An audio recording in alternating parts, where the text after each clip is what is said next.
Hey there, Film Buds. Welcome back to the Film Buds podcast. I'm your host, Paul. And I'm Lauren.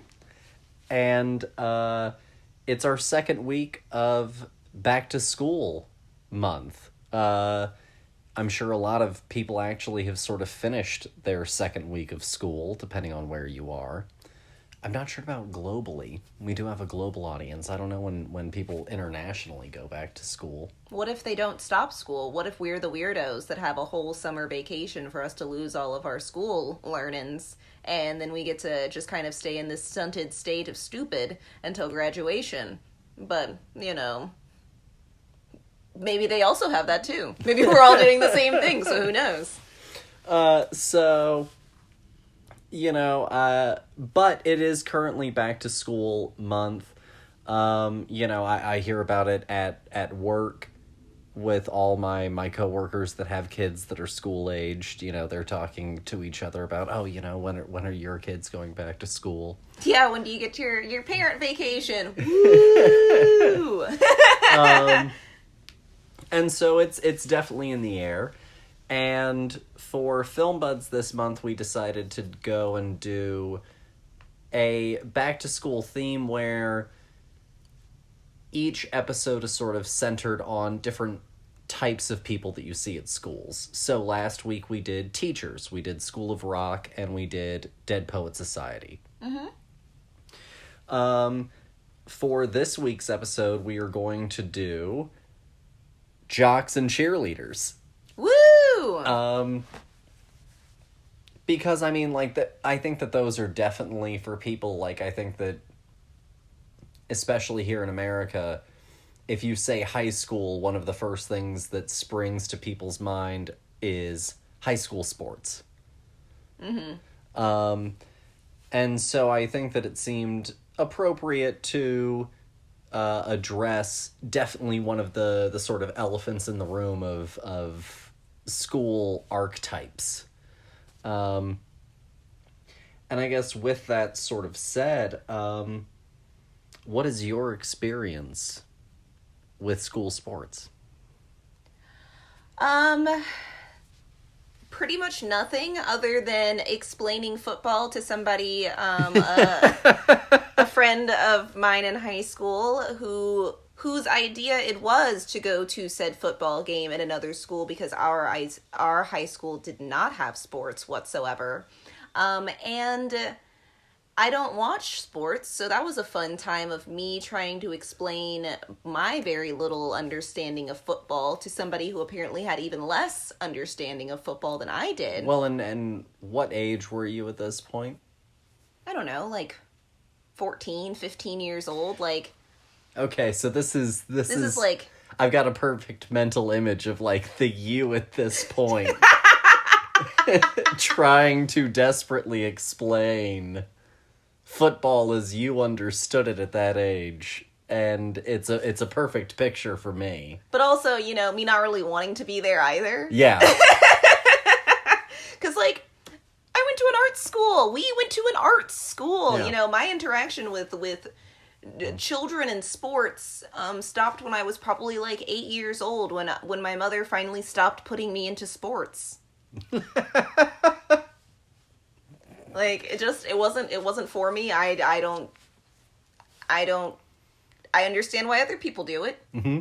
But it is just not for me. Mm-hmm. It's just... Your brother was a high school athlete. Yeah, he did wrestling. Yeah.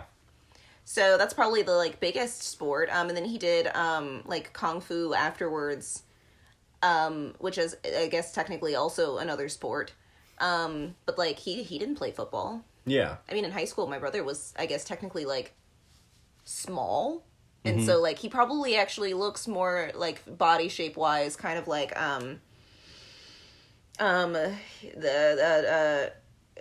gosh. I'm just going to click on it.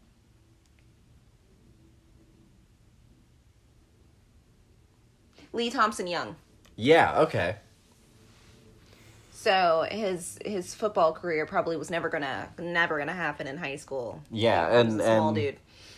I definitely know that I am taller than your brother, so basketball I think was also definitely out of the question for your brother as well. Yeah, he liked wrestling. Yeah. He liked wrestling. He played an instrument for a while, but like again, like, and my family has a lineage, I guess, of sorts of cheerleaders that I didn't continue. Both my mother and my sister were cheerleaders. I always forget that your sister was a cheerleader. In high school, and I was not, because again, there was just no access to it, and I wasn't about to go and cheer at a different high school. As awkward as I was in high school, I wasn't going to then like put myself in the situation of definitely not knowing anybody around me in order to do this thing that I thought I wanted to do. Like, I didn't have the drive for it. No, I definitely get that, and also, no school that has cheerleaders has a shortage of cheerleaders. Exactly. To where they're like, we got to get kids from the art school to come in. I mean, maybe we would have made it more interesting, let me tell you what. But like, I don't think that was just, it wasn't my vibe, No, I get that. I didn't want to be a cheerleader. If anything, I think that like in high school, I guess my high school clique is the weirdos. It's the, the mean girls clique of, the semi-goth girl, the newbie, and the definite gay, Like, come on. No, I We get painted the poles rainbow. Yeah. No, I think that's all fair. So, I grew up, my mom was a lettered athlete. She was a lettered track and field and long distance running athlete in high school.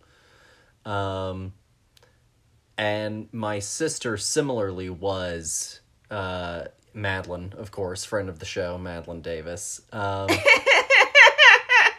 was also an athlete, not just, I talk about her being a semi-pro athlete in roller derby, which she was. But I mean, her athleticism goes all the way back to her childhood. She was always a very active child, much more so than me. She was always gung-ho, to ramp off some shit with a bike. And that was not exactly right. My sister was like, I'm Madeline Davis. I'm 5 years old. Welcome to Jackass. Like, that was... Whereas I was like, There's a bug. And so, what if I fall? That was always honestly, my thought. that was me. I never wanted to get hurt as a exactly. child. It was like, but what if I fall? Being hurt sounds like it sucks. So that was kind of always more my jam. And so she ended up doing like track and field and cross country. I did end up deciding that I wanted to get into martial arts around elementary school. And so I got into Taekwondo. And I even joined the sparring team, and I was pretty good.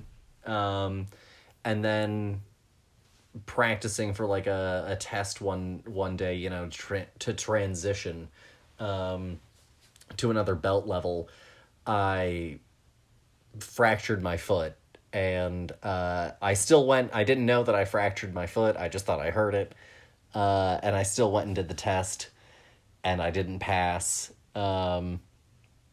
And at the same time, I was also doing, like, at that point, football, or I was like about to start doing football pretty close to then as well, and so I ended up just sort of dropping out of it. And then I ended up doing. Funny enough that we're doing one of these movies. I did do Texas football for a little while. I was part of the community leagues, in certain Texas communities where you don't have middle school football teams or that sort of thing, you have community leagues. And I was a part of a community league. It was very competitive. And I ended up actually not finishing that season because I got injured. Not even during a game. It was in practice. I had my hand pinned by a face mask at the bottom of a dog pile. And so I ended up missing out on the end of the season. And then we moved. Honestly, that's kind of, similar. I was doing kung fu for a while with my brother, and then we moved, and I was like, all right, that was kind of like, that was when it officially ended of like Lauren doing sports. And then I discovered musical theater. And I went, no, these are my people. And so yeah, that's sort of my bit of experience with that. But also on top of that, Bailey, who came on the show back when Henry was hosting, we did the WandaVision episode. Her father, Adrian, is a high school football coach, or was a high school football coach for a long time. And he was a part of the Denton ISD system. And they were very serious football. Denton is a suburb of Dallas. And they were serious football country. And they were big shit. His team was top dog sort of stuff. And he was the offensive coach, the offensive coordinator. And he wasn't the head coach at the time. But we went and watched them play in the Cowboys Stadium. Wow. And it was a televised game on ESPN. It was broadcast, I just don't understand the enthusiasm behind it. Like, for me, that's like somebody else not understanding why the earth is round, I guess. Like, it doesn't compute for me what people actually get, what the enjoyment is of it. It would be, I guess, if I wanted to try and come up with an equivalency that I felt like was relevant for you. Mm-hmm. It's kind of like how Northwest ended up getting the documentary about how they were the first school to do the color purple. Oh. After we left. Yeah, right? Anywho, they missed out on some real talent for that show, but that's beside the point. So many black students left, and they were like, now we're gonna do the color purple. Ugh, it ended up being like a lot of sophomores, if I'm not mistaken. I'm sure it was, because all of the seniors had dipped. So I'm not bitter at all. I'm not a black woman who's bitter. But no, so that's kind of an equivalency. Or like if a school was good enough to do Hamilton so good that they televised it. I mean, maybe we should. Maybe we should do that instead, I am... At the end of the day, it creates the same kind of trauma. You might as well be giving all of these students their just, instead of it just being the ones that knock themselves unconscious the most. No, I mean, they all result in potentially, similar lifelong injury. I know Cirque du Soleil, is a random aside of like performance and injury. Cirque du Soleil has a huge turnover rate of performers because of bodily injury. Well, bodily injury and also just the schedule. It's just a lot. Yeah, it's hard strain on the body. I mean, they end up doing... In a touring show, you probably perform as many or more hours, probably more, than a professional football player. More. Yeah. More. The longest part of a football player's day is the game, because it takes 6 hours for you to do it because they pause so often. But you're not actively doing things in those pauses. And even though that they do all of this, running and weightlifting and things like that, at the end of the day, so is the Cirque du Soleil person. Yeah. So, and they have to perform for 2 hours. Mm-hmm. And they're doing it, a night in this city, travel. A night in that city, travel. And you're getting your workout schedule in that time as well. It's high intensity. But also, I guess, of course, people are doing football, and that's, great, and it's TV worthy, and there's celebrities and stuff like that. But I think that we could share the love for all of these other industries for people who are working just as hard or harder than these people who have, also dedicated their lives to this practice, like these weird child cult things of them playing football at like 8 years old. That's sickening. Well, we'll get into some of that discussion moving forward. But so just since throwing we're, that out there. Since we're doing jocks and cheerleaders, we decided that we would do two very different movies tonally. Oh, yeah. We're doing Bring It On and Friday Night Lights. You know, and with a name like Friday Night Lights, you would think it would be like funner. Yeah, like Boogie Nights Friday or Night something. Lights, it's Yeah. almost American Graffiti. Yeah, kind of that kind of like feeling. super fun. Yeah. Yeah. So, it's completely not what I was expecting, just Spoiler FYI. alert, it's less not. fun than it sounds. And so we're going to be doing those as an examination of jock and cheerleader dynamics, but before we jump into that, I thought that would be interesting to go and sort of look at where sport came from in school. Okay. Right? Because it wasn't a part of education originally. Yeah, I guess like physical education. The little schoolhouse in Texas that I saw that was one of the first schoolhouses of hill country that probably was about as big as the room that we're in. Didn't have fucking sports, and so... No. I thought that it would be interesting. That's completely right. I mean, that school in, not the Howling of Hill House, Bly Manor? No. Midnight Mass. Midnight Mass Yeah, also yes. doesn't have... No, they weren't doing high school sports at the No. Midnight Mass school. No, they had maybe 25 kids. They were maybe doing like a pickup game of basketball. But it was like every grade. They had K through 12 there. And they were only playing like a half court, Yeah. was... So... And people were day drinking. It was fun. So I thought that it would be interesting to go and look at a little bit of the history of how sports came to school. No, I love it. So sports, like early baseball, football, were generally considered an activity for poor children. Wow, I'm sorry. I was just not expecting that at all.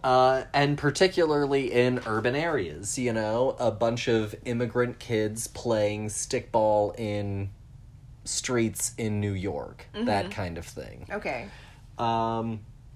Financially well-off children in early America did things that were typically done through private tutors and very structured activities, and it was usually things that were meant to make them well-educated and sophisticated people. And so it was music. Yeah, I was going to say learning an instrument. Dance. That sort of thing. No, yeah, things that have discipline behind them. Ballet. Exactly. General art. In some places you even had taxidermy. Oh. As an activity. And honestly, hunting was another thing that some rich people would take up, though more in a sporting way and less in a sustenance way. It was hunting for sport, not for sustenance. And as education became more mandatory, in more states, and that process began to sort of expand, so too, sport became a part of it.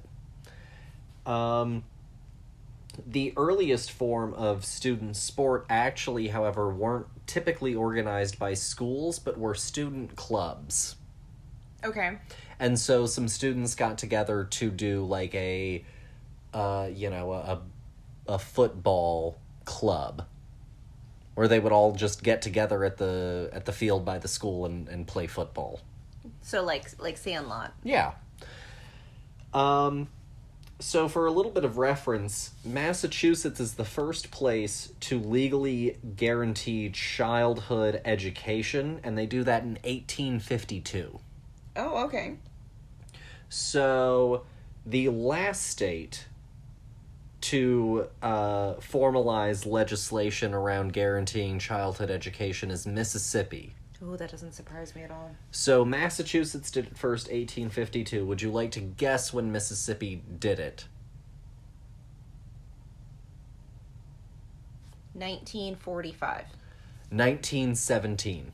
Oh, okay. I was good. I thought that it was going to be like way later into the 1900s. Okay. So for those following along at home, dear listener, if you read between the lines, if you're ever questioning what might be considered a deeply held constitutional belief, not even public education falls under that category, because Mississippi didn't even formalize its education until just over 100 years ago. So sports starts to get organized by schools because it starts to get seen as an opportunity to get kids off the streets. We've got a whole bunch of, especially in cities, because it's 1852 to 1917. And so we're looking at industrialization, we're looking at urbanization, we're looking at immigration, all of these sort of big flux things in America. And so people go, I got it. I know how we're going to get these immigrant kids and poor kids off the streets. School sports. We've already got them at the schoolhouse. They're already playing them after school. We're going to organize sports, and we're going to use it as a way to, one, get them off the streets, and two, teach them. What are we going to teach them? Cooperation. Teamwork. These sorts of things. Mm-hmm. And so that was kind of the idea. You didn't have to be good. It's all about getting y'all together and getting y'all to be a team. And so we're going to do sports. And that was kind of the whole idea behind introducing sports into schools, was a way to kind of use it as a proper extracurricular to introduce things that these kids weren't getting, more structure for them, and less frivolous time to also potentially go and lapse into things like hoodlum behavior and petty crime. And so... I mean, you know what the old saying is, you know, the busy hands. Yeah. Idle hands make the devil's work. Yeah, exactly. You know, you got to keep yourself busy for, you know, for fear that you might fall into thoughts. And so, the first adult organized school-sponsored sports group was in New York City. It was the Public School Athletic League, established 1903. Cool. More leagues and clubs opened across the country. However, the Depression then caused them to close. Okay, that all makes sense. And then, to fill in the gap for that, for-profit organizations began to form. Okay. And that's actually where the YMCA begins. Oh, wow, okay. The YMCA begins in the gap of sports and athletics closing for communities and people going, we can make an organization where people pay us and we provide it. Okay. And that's sort of where that whole sort of thing kicks in. And a whole bunch of other organizations similarly start at that time that are for-profit groups, but that also means that sport then starts to become exclusive to middle-class and upper-class children. Yeah, that'll do it. Sport in school also then started to become focused toward competition. Instead of team building.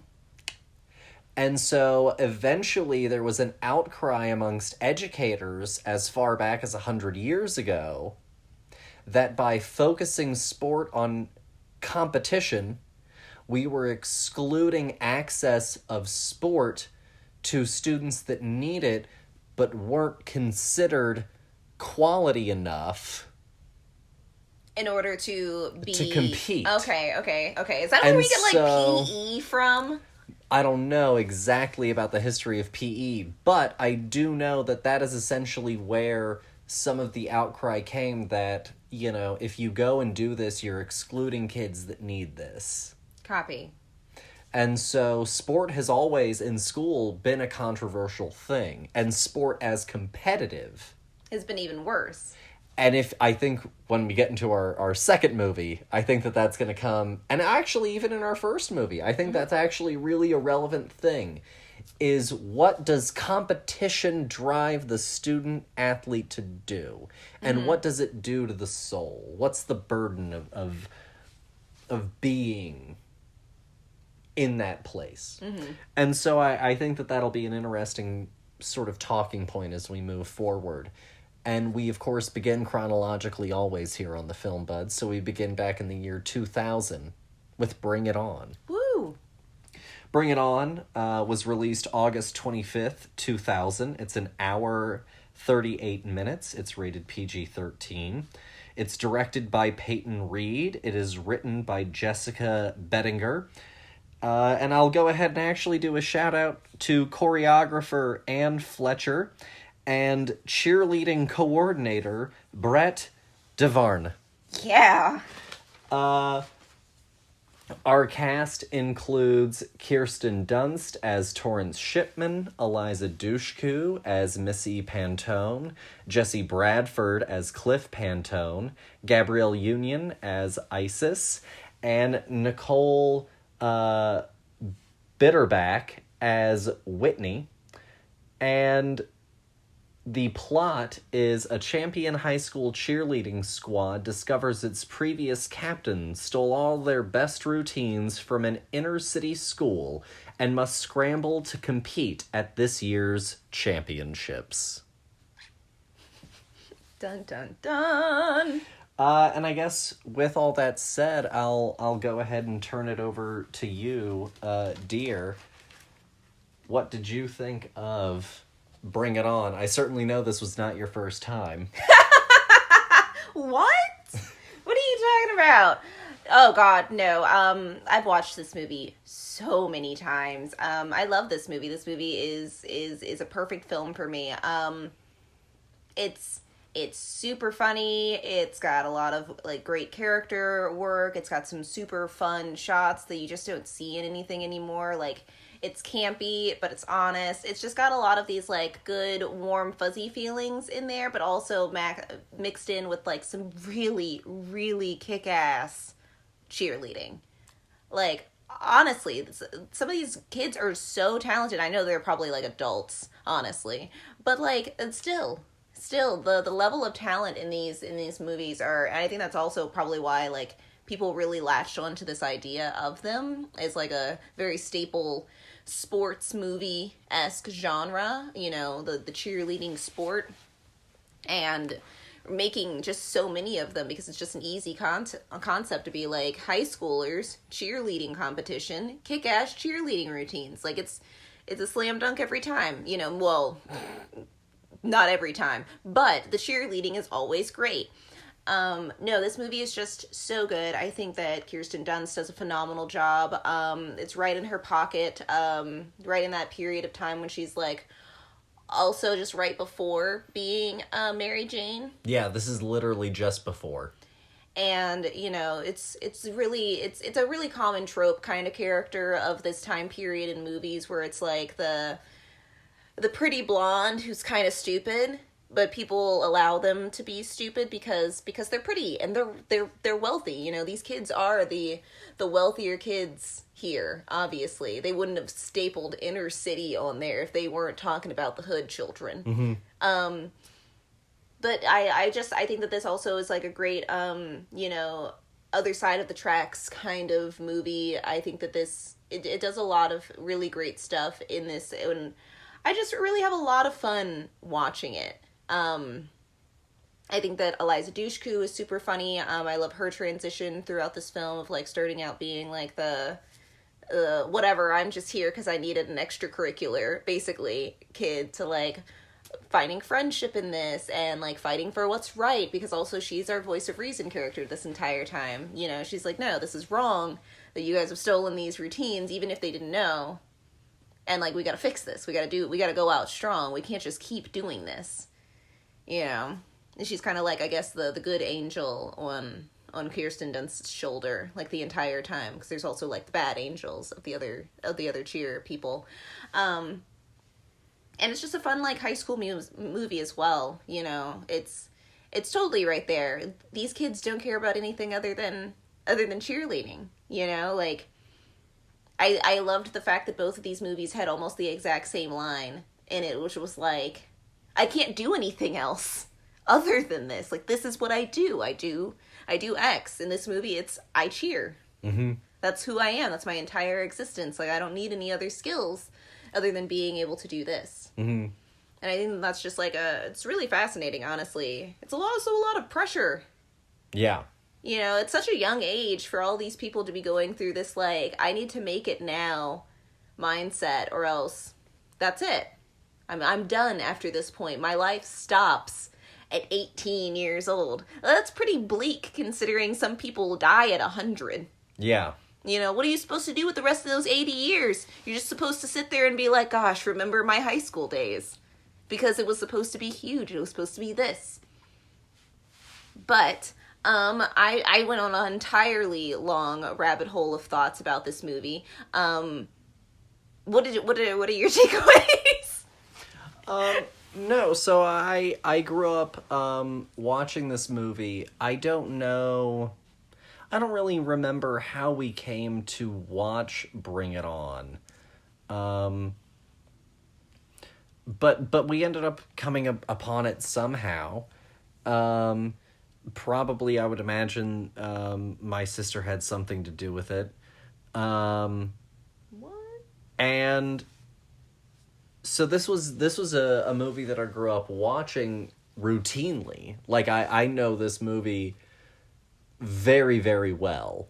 And honestly, Peyton Reed, actually, the director of this movie, made 2 movies that I grew up watching pretty religiously as like routine comedies that were on as a kid. One was Bring It On, and the other one was Down with Love with Ewan McGregor and Renee Zellweger. And it's a send-up of Rock Hudson, Doris Day rom-coms of the 50s. Okay. And it's phenomenal. He did 2 really wonderful comedies of the early aughts. Bring It On is one of those. I think it is really, really well done as a sort of, Clueless-esque movie. I think that, it hits that kind of Cher vein. Yeah, for sure. And so I think that it works for people on that level, where they can just come into it and just languish in all of the humor and all of the early aughts, late 90s isms of the movie. And I think that you can come to it, and I think that you can really enjoy it in all of that sense. I think you can also come to it on a deeper level, and I think that this is really where the movie so much excels, is that it isn't just about the humor, it isn't just about the jokes. These cheerleaders aren't just caricature cartoon people. I mean, they are funny and heightened. Yeah. But what's really great about this movie is that at its core, it's a story about appropriation, about the stealing of ideas, about slapping a white label on a black sound, know.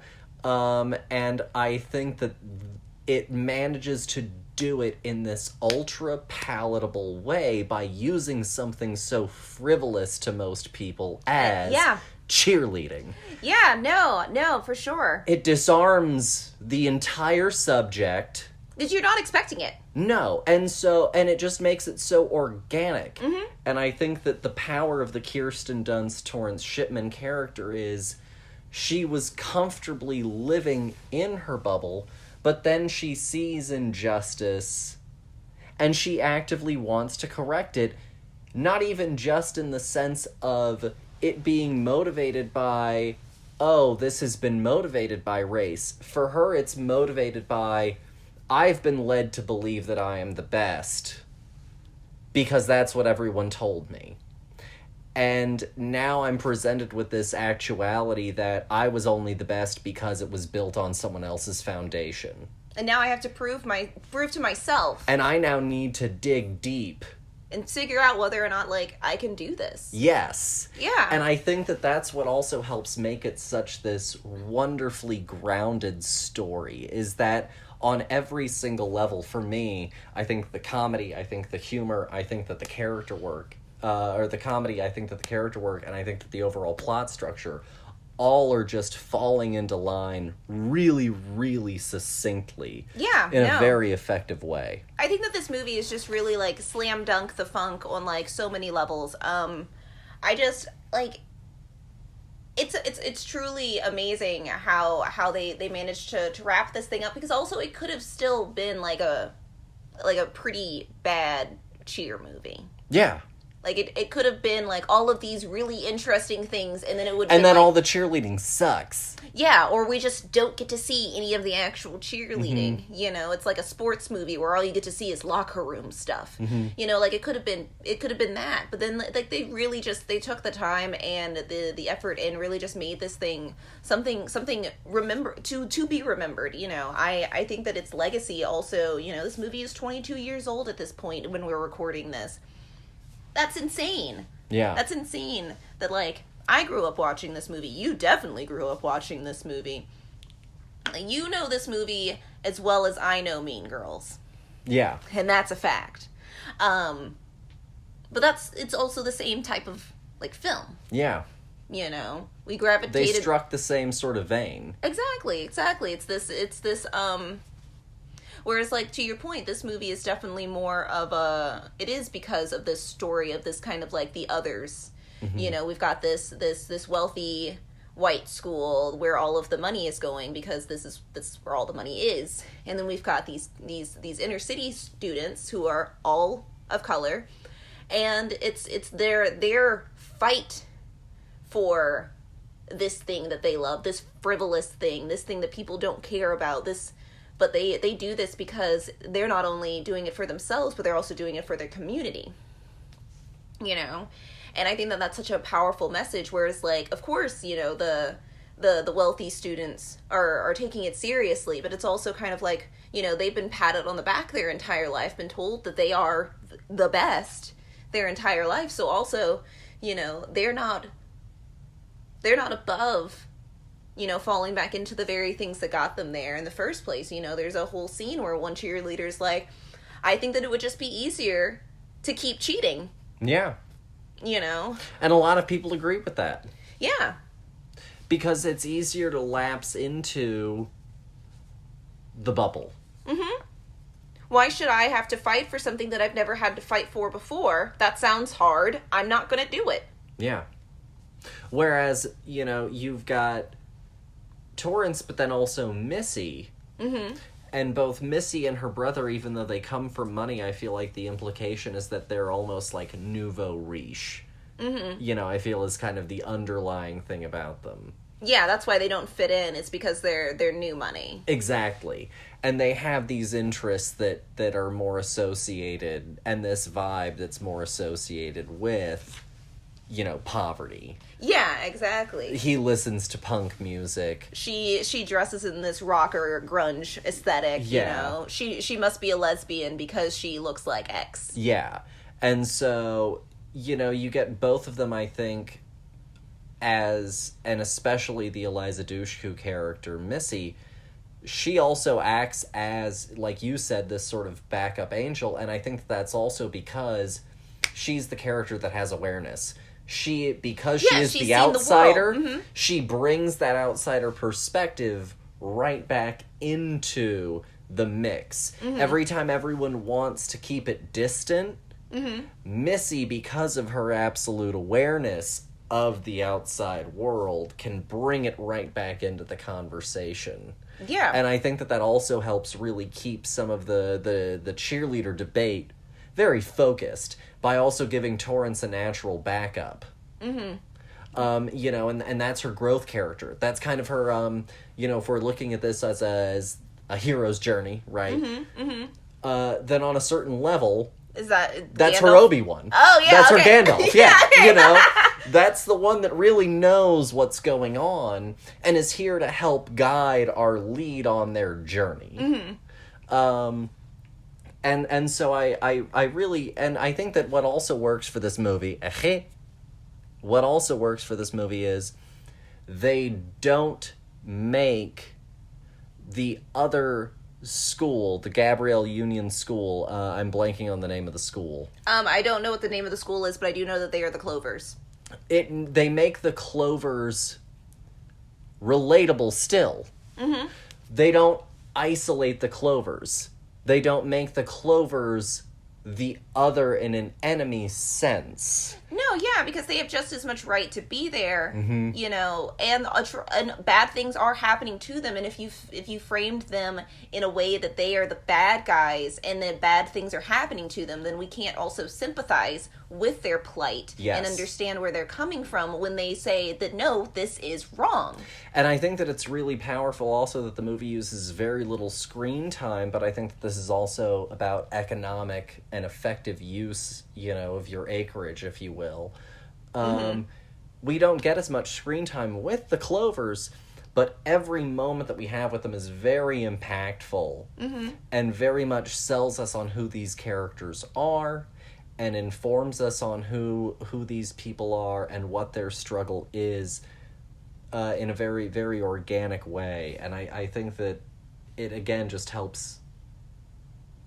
It just helps make the whole movie fire on a lot of cylinders. I'm a big fan of this movie, actually. No, yeah, honestly, like, I haven't seen this movie in a while. I will put that out there. And on the rewatch, it was just as funny as, like, watching it for the first time. It's fresh and in a way that I wasn't expecting, honestly. It's a little edgy.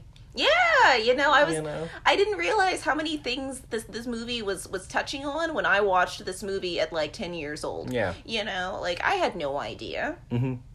And so I hadn't, to your point, I also hadn't seen it in a while, but it was absolutely 100% worth the rewatch.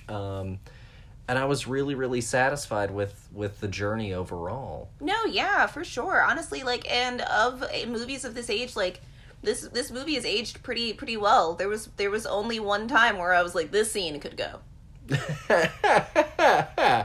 This scene right here. Which one? Oh gosh, it's the one where they're like talking about everybody's sexuality. Yeah, that's fair. That's the scene that could go because they use a few words where I was like, oh. Yeah. No, that's fair. But other than that, like, the movie is very progressive and is very inclusive and is a great window into, you know, what it is like to feel otherized in a way that you can't do anything about. Yeah. You know, you can't change where you grow up, you can't change how much money you truly make, and you can't change what you look like. Yeah. But hard work and perseverance should be rewarded to those who deserve it. Yeah, and you know, spoiler alert, you know, a little bit. In the end, our lead characters don't win. But it's deserved. Yeah. It's totally fine. Because also they won something for themselves in not winning because they proved to themselves that they were good enough without cheating to still be in the top 3. Yeah. That's important. That's an important achievement to because especially for people who could have just sunken into some really negative shit and just been like, well, screw all of this. I'm not going to try ever again and you know, sink into their pity.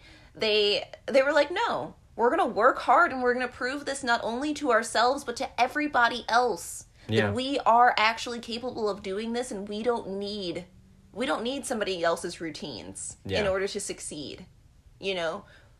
And that's a great achievement. You know, you don't have to get the leading role. Just being in the musical can be enough. Yeah. And that's, that, to your point, I think is something that is echoed by this movie, but then also to a certain extent, the coach of our next movie, you know, personal achievement looks different to everyone. Mm-hmm. You can achieve greatness for yourself when everyone else calls you a loser. Yeah. And I think that that's definitely something that's very present here. And it's all about also, you know, being able to look yourself at the end of the day in a mirror and having dignity with yourself. Yeah, you know? I'm proud of me. Yeah. I'm proud to be me. And I think that, you know, especially for this age bracket that we're hitting, you know, that's a hard thing to say to your teenage self. to be like that you were proud to be that person. I'm proud I worked my ass off and put myself on the line in every sense. Yeah, this was a very vulnerable situation, and at the end of the day, did they win gold? No, but they won personal gold, and that is far more important. Yeah. Than some trophy. No, absolutely. And so I guess on that note, we should go ahead and rate this bad boy. So if you had to rate Bring It On out of 5, what would you rate it? This movie's a 5. This movie's perfect. I love this movie. Slam dunk. No, honestly, I'm going to go ahead and give it a 5 as well. Yeah, no question. This is my childhood. It's deserving. It is effortlessly funny. It is thrilling. At times, it is occasionally a little grisly with some of the cheer injuries. Oh my gosh, no, but that's where it's the camp falls into it. The girl who just doesn't have any teeth. And so it's so good at times, and I really really enjoy this movie a lot. And it's a great way to introduce a complex idea to a child at a young age. Yeah. I literally grew up watching this movie. I probably started watching this movie back when it came out in 2000. So I was 8. Yeah. Probably. 8 to 10 probably. I literally can't tell you the first time I watched this movie, but I know that I have watched this movie so many times, And so I think that it's a great way to put it out there, and also just to have a good time. It is PG-13, but also as far as PG-13s go, it is pretty tame. soft. It's pretty tame. No, yeah, this is like a 90s PG. Yeah, guys. If we're being completely honest here. Yeah, there have been PG movies that have gotten away with more. Oh yeah, no, yeah. That's how I felt when we did Goonies at that theater, where all those parents with their kids were, and I was like, you're ready for some 80s PG, parents? You forgot how racy this movie was. No, absolutely. Moving on to our second film of the evening. I guess appropriate that it comes out on Friday. Hey! It's almost like we planned it. The subconscious did it, really. Jungian. Perhaps Freudian, depending on your bend. Anywho. That's fine. So, our next film is Friday Night Lights. It came out October 8th, 2004. The runtime is 1 hour, 58 minutes. It's rated PG-13. It was directed by Peter Berg. It is written by Peter Berg and David Aaron Cohen, based on the novel Friday Night Lights, A Town, a Team, and a Dream by Buzz Bissinger. That's not a real name. The premise is based on H.G. Bissinger's book, which profiled the economically depressed town of Odessa, Texas, and their heroic high school football team, the Permian High Panthers. The film stars Billy Bob Thornton as Coach Gary Gaines, Jay Hernandez as Brian Chavez, Derek Luke as Booby Miles, Lucas Black as Mike Winchell, Garrett Hedlund as Don Billingsley, and Lee Jackson as Ivory Christian, and, of course, the late, great Lee Thompson Young as Chris Comer. I guess I'll go ahead and take things away on this one. Mm-hmm. So on top, of course, of growing up in Texas football, Adrian coached, I played, my Uncle Charlie coached as well. Then I taught in a Texas football town. I taught in a rural Texas football town. And I think I would claw my eyes out. I'm, of course, also familiar with Midland, Odessa. And so this movie was one that I had seen. This book was one that you heard about a lot growing up in Texas. Well, I mean, it is in Texas. And so it was quite the book, because it was a true story as well, and so it was one that when the movie came out, there was definitely a lot of anticipation around it and about it. And I was living in Texas at the time. It was a hot film, for a lot of kids and a lot of people, and for a lot of them, it very, without any sense of irony, struck a lot of a chord. For many of them. For me at the time, it didn't necessarily hit that note, and I think that was definitely also because at that time, even though I was coming up on playing football or had already played football, it still wasn't necessarily my world. It was still one that I had a lot of distance to, personally. And so I think for me, when the movie first came out, it wasn't one that necessarily resonated with me in a particularly deep way. As I've gotten older, coming back to it, I haven't watched it since I saw it in theaters. I actually did see this one back in theaters long, long ago. Wow. And coming back to it after all this time, I was more impacted by it. I saw more of the truth in some of the things that I had experienced growing up, with sort of my adult eyes looking backwards. I was reminded of things that I had experienced with my time teaching, and the sort of stories that you would hear, and some of the attitudes and some of the perspectives that you saw. I mean, Dayton High, we were a very poor community. We were a majority poor education district, and our football stadium was massive, compared for a high school football field. It wasn't attached to the school itself because it was used by multiple districts and areas around us. It was kind of a community area, and it was big. It was bigger than the Providence football field, Oh, jeez. It was a proper fucking football field. It looks like it should have been for like a 70s college, almost. No. Close to the CP. Close to the CP football field. Really? Yeah. Oh, that's too much. No bullshit. I mean, this is... And not sunken in. Above ground. No.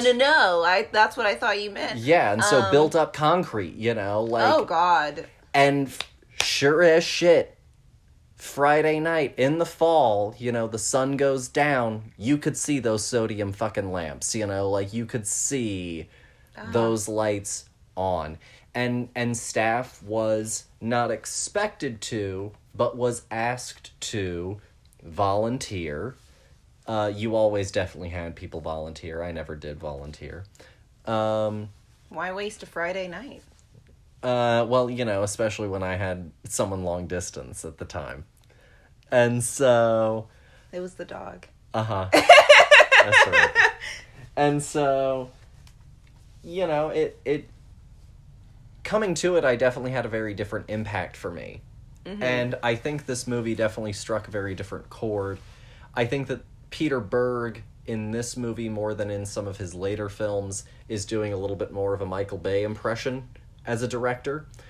That's just the way that I sort of saw how some of the way that he framed things and some of his music cues. I felt that he was very much calling on a little bit more of a Michael Bay aesthetic and tone.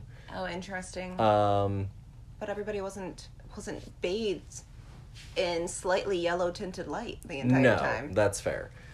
But I really liked it. I thought that for the most part, it's hard to condense a novel about a football season where I'm sure the book was able to go into months of time into such a condensed period. And so I think that they structured it well for the time that they had.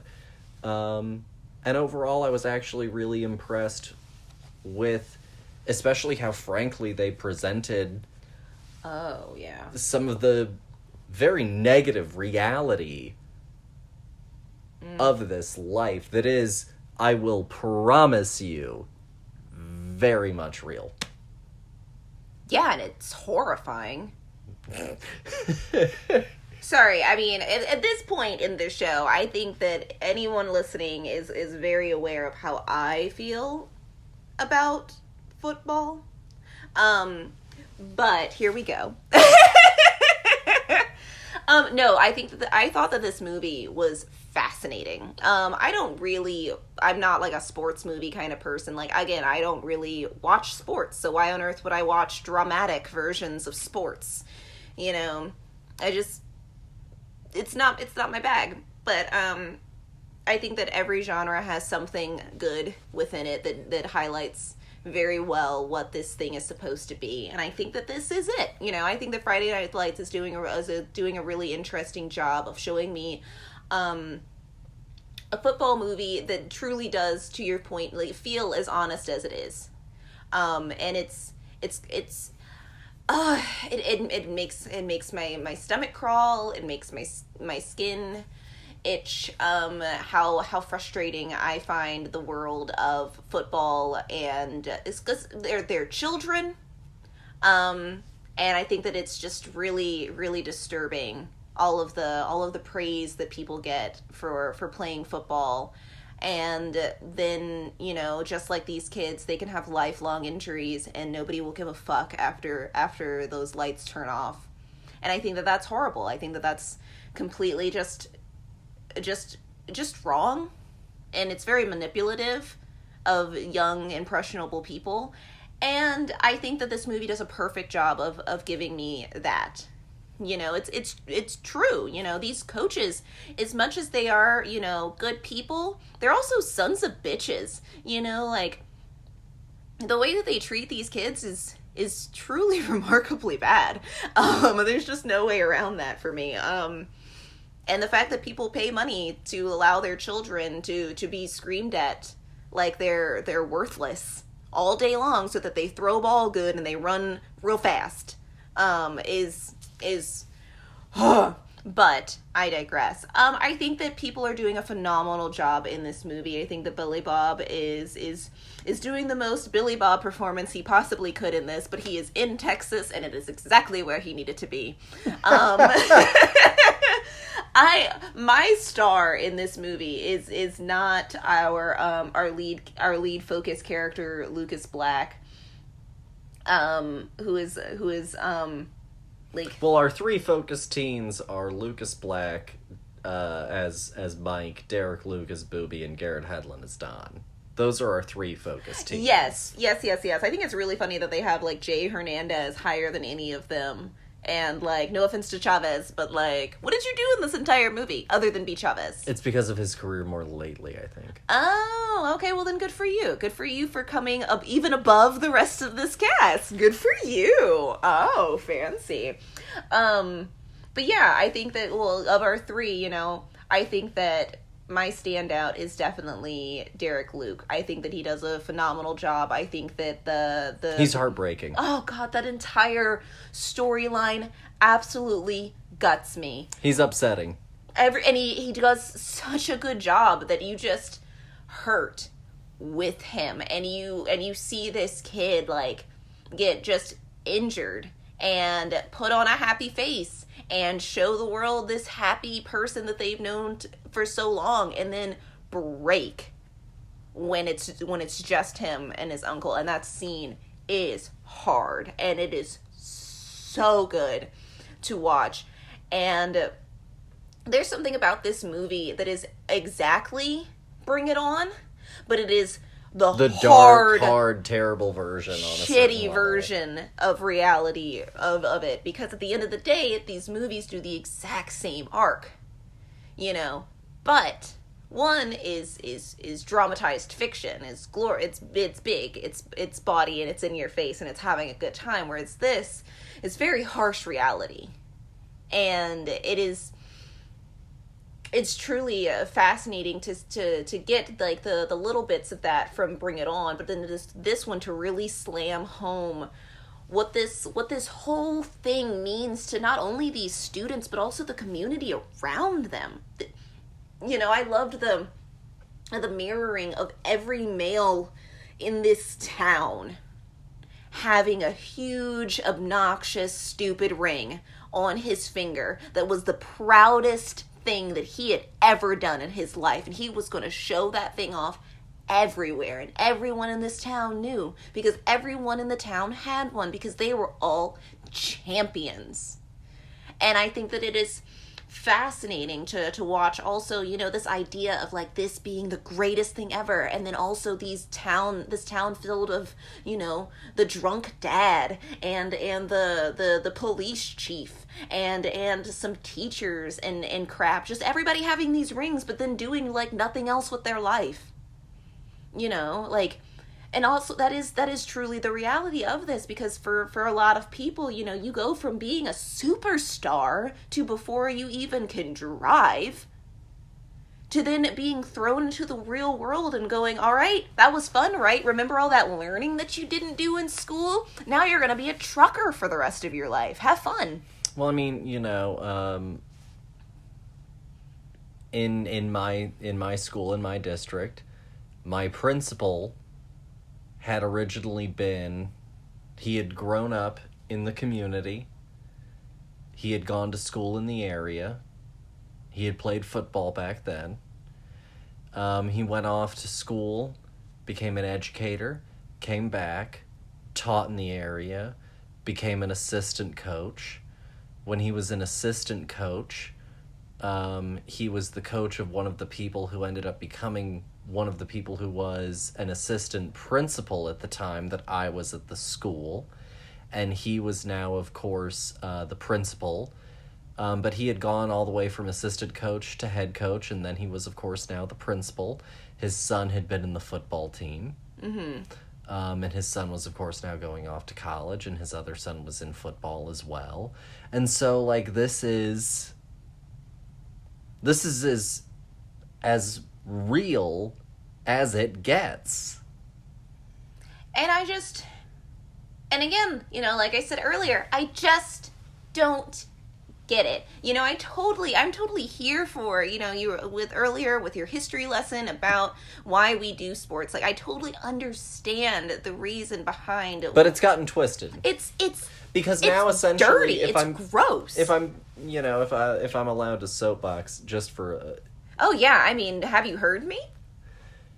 I will be frank. I think part of the problem of modern education and modern sport is that it is all a pipeline to private big entertainment athletics, for the most part. Certain sports are literally still about the love of doing the sport. They're called the underfunded ones. Yeah, the ones that nobody cares about. The ones that are often in, like, the Olympics. Like curling. And fuck shit like that. You know? And so...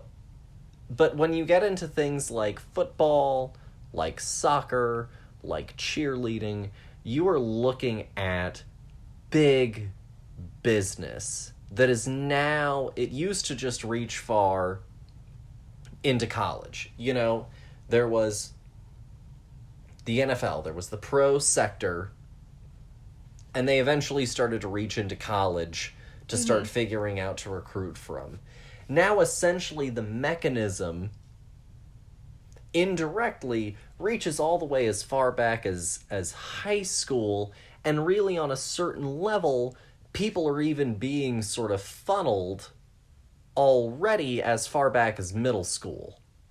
They're not being scouted, but people are definitely being funneled as far back as middle school.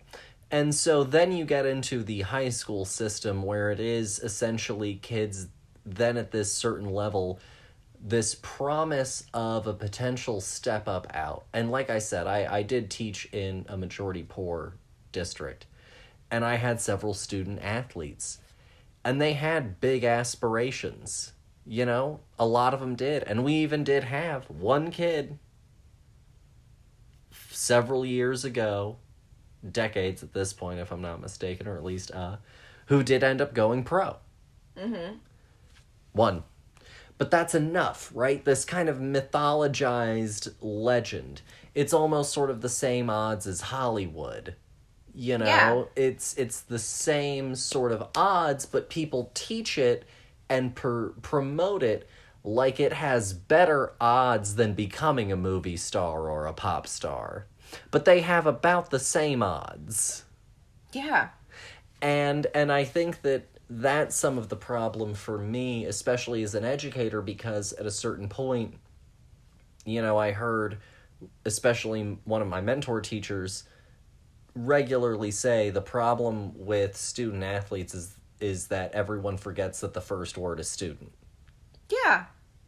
And so that is literally something that everyone, I think, knows is a sort of stereotype of the system, but it still is definitely a perpetuating theme. Well, yeah, because at the end of the day, it's something that they don't have the want to fix. You know, oh, it's like a pothole in the road. You know, it's there every day and you hit it and you go, oh, gosh darn it. And you move on with your life every single time. And I really enjoy college athletics and I really enjoy pro athletics. No, but these are also now these are adults that are making choices, you know. We're dealing with high school children. We're dealing with kids. We are dealing with people who have been doing this since before they even hit puberty. What other thing, you know, do we do in our society that we're like, no, you are allowed to do this at 8 years old all the way up until, you know, with the aspiration that you're going to do this as a career one day. Like, this is going to be the thing that you do forever now. We have been preparing you.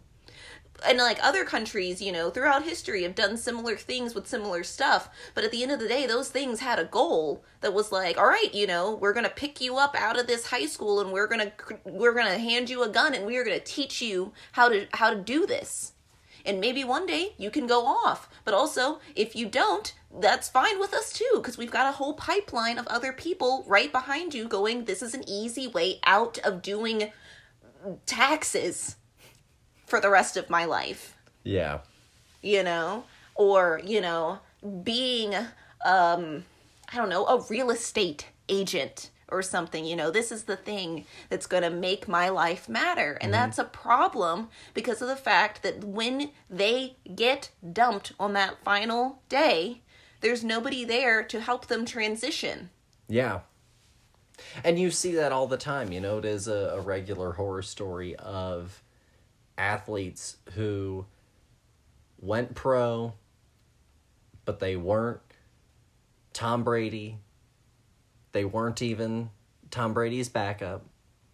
They weren't even Tom Brady's ugly cousin. And they did a few seasons, and they thought that it was going to be big, and they were making good money, but they didn't save and invest in any kind of way, and then they found themselves impoverished and unsure of how to save or manage money in any kind of way. And on the other side of all of this, they had to go and try and figure out how to be a person again. Yeah. Once upon a time, this is a really random tangential sort of, you know, backstory. It used to be that pro athletes had to go and like find essentially kind of like teachers, fill in gaps. And so it used to be that a lot of pro athletes, this is actually kind of where sponsorship and athletes sort of mingled together. It used to be that a lot of pro athletes back in the day would go and do things like be a car salesman. Because it was easy for them to go to their town where they were a football player, or the town that they grew up in, be a car salesman, because everyone wanted to come and see and buy a car from X player. But that was how they had to go and fill in their time. Yeah. And if you were a really good player, if you were a really well-played player, you didn't have to. But Joe Schmoes had to just go and, like, 9 to 5 it.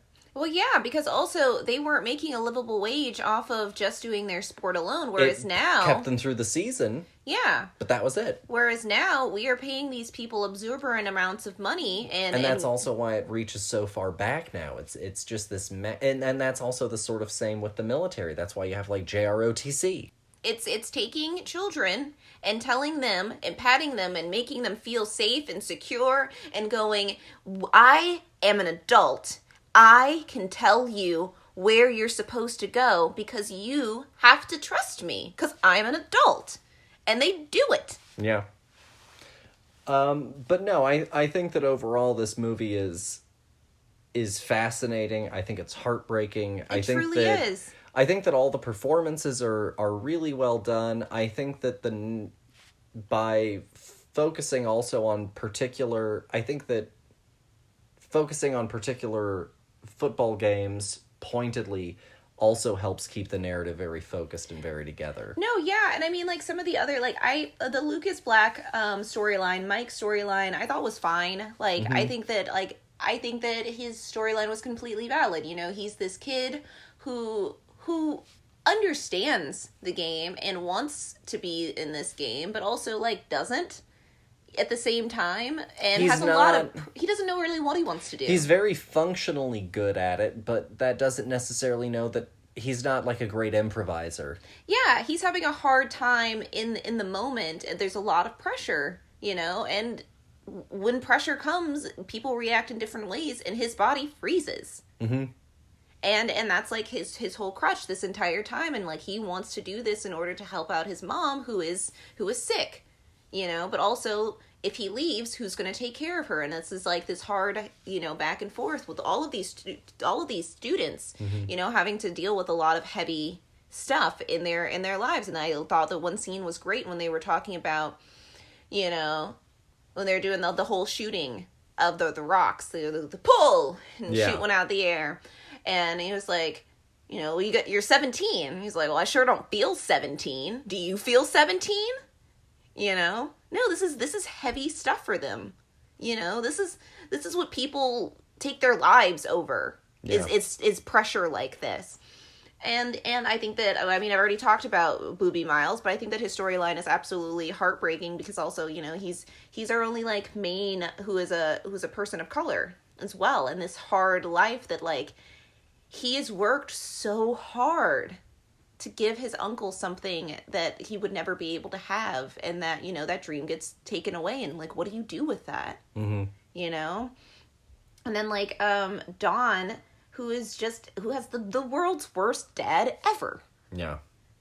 Just absolutely a terrible dickhead. You know, so like all of these kids are like dealing with so much pressure, and then like, and it's all wrapped in this really intricately woven story about them and their football careers, you know, and the Friday Night Lights. And I swear, I thought this movie was going to be like, by the name alone, I thought it was going to be like a disco movie or something. Like, I swear, it's Friday Night Lights, you know. You could have told me that football games were on a Thursday. I would have been like, sure, yeah, totally. Maybe if they were on a Thursday, it wouldn't last for so frickin' long. They'd be like, guys, we got school tomorrow. Like, let's go. So if you had to rate Friday Night Lights out of 5, what would you give it? I really, really like this movie a lot. I'm gonna give this movie a 4.5. And I think really I'm just like my main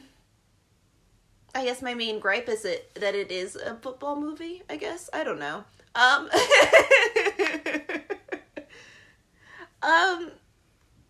I would have loved to see, I think, more of the games as well. I think that we get a lot of the games, but I do think that we focus a lot on the drama side of it, and like I think that we don't get as many of those moments as you do in Bring It On that are like truly athleticism maximized, like a really interesting moment. They frame a lot of the games around like the dramatic arc of this movie. Mm-hmm. I'll go for a 4.5 as well. I think it's really well done. I think it's smart. I think it's focused. I think that Berg as a director is very good at getting a good cast together that knows how to give a very emotionally competent performance. Mm-hmm. And I think that that's why he does a lot of true stories. Mm-hmm. You know, I think that as a director, his strengths are functionally telling a story well and having a good cast. And when he has veered out of that, I think has always been when he gets into his worst. But like, you look at this, you look at Deepwater Horizon, you look at Lone Survivor, good, competent, emotional performances with good, competent, functional storytelling. And I think that that's definitely here. And so I think that I'll definitely go with a 4.5. For sure. To wrap things up, as far as what we've been watching, we did go and we did a binge of all of the Predator movies. We did Predator, Predator 2, Predators, The Predator, and Prey. Yeah, we did. You can go and read all of my reviews on Letterboxd. And you can find them on the Film Buds Twitter. I linked them all on there if you would like to. We also watched Pirates of the Caribbean, The Curse of the Black Pearl. Great film. Oh yeah, it's the best one. No, the best one is okay. The best one is technically Curse of the Black Pearl. The second one. No, Curse of the Black Pearl, the first one. Yes. My favorite one is Dead Man's Chest. The second one. Yes. Okay. Because Davy Jones. Well, hold up a minute. Okay. Oh god, I just did a girlfriend reviews. Hold up a minute. No, I think that you're completely accurate about that. I think that he is like the best part of the second movie. And everything about him, the ship, everything with Davy Jones is great. The whole thing works. But honestly, like at the end of the day, it's kind of like a 2-part movie. It's the finish of the story, because I think that also it's a perfect 2-parter as well. The third one is where we start to go crazy. But I think that this really is like we have this good ending on the first one, and then we pick right back up, and I think that that's where they started to not know what to do after the second one, was with the idea of this continuing the story in increasing how many adventures Jack Sparrow can possibly get into. We gotta resurrect him from the dead. No, literally. Barbosa. They killed him, and they were like, we're just gonna bring him back. It got cheap. What did you think of the Predator movies overall as a franchise? We might talk about them later, so don't get too deep. But what are don't like? I really enjoy the movies a lot. I think we start out really strong with the first one, and then I think we end really strong with this newest one. And I think that the other ones in the middle is where we get a little gray. Yeah. Okay. The middle starts to get a little like, we're having a fun time. And you're like, where is the direction here? It's great. But they're all good for different reasons. And I'll leave it at that. Okay. And that's about all that we have for y'all today, honestly. Be sure to come back next week as we continue our journey into back-to-school territory. Be sure to go back last week and listen to our teacher episode. Mm-hmm. Be sure to sign up for our newsletter. That's going to go out middle of this month. And that's just about all that I have for y'all. Dear, do you have anything that you would like to say?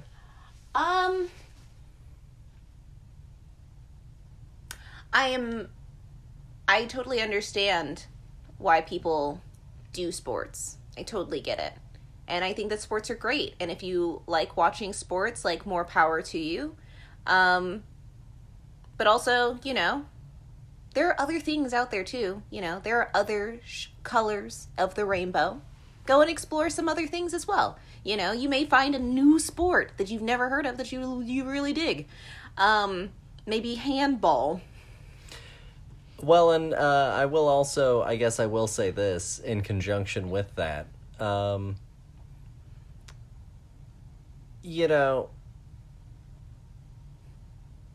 I was definitely one of those kids growing up at a certain point that had a lot of animosity toward kids in sports, because I had some bad experience with kids in sports. Mm-hmm. But if you, dear poor nerd child, are out there listening, I understand certainly where you might come to some of your potentially prejudicial opinions. However, they're not all bad. And eventually, you can find common ground, because at the end of the day, definitely what any sports movie will show you is that we are all made of the same material. People that have drives, people that have aspirations. We all strive, we all seek, we all want to be something. And I think that, we can all celebrate the glory of effort. I love that. I love that entirely. But that's also, I guess, was like, try another color of the rainbow, because there are other things out there that are just as interesting, Yeah. Go and watch a play. Yeah. Go just do something anywhere, because the more you expose yourself to things that are different, the more you will see the world as a full picture. Yeah, absolutely. Thanks as always for listening, you guys. Again, please be sure to come back next week. Follow us on social media. All linked, of course, down below. And we'll see you guys next week. Bye. Bye.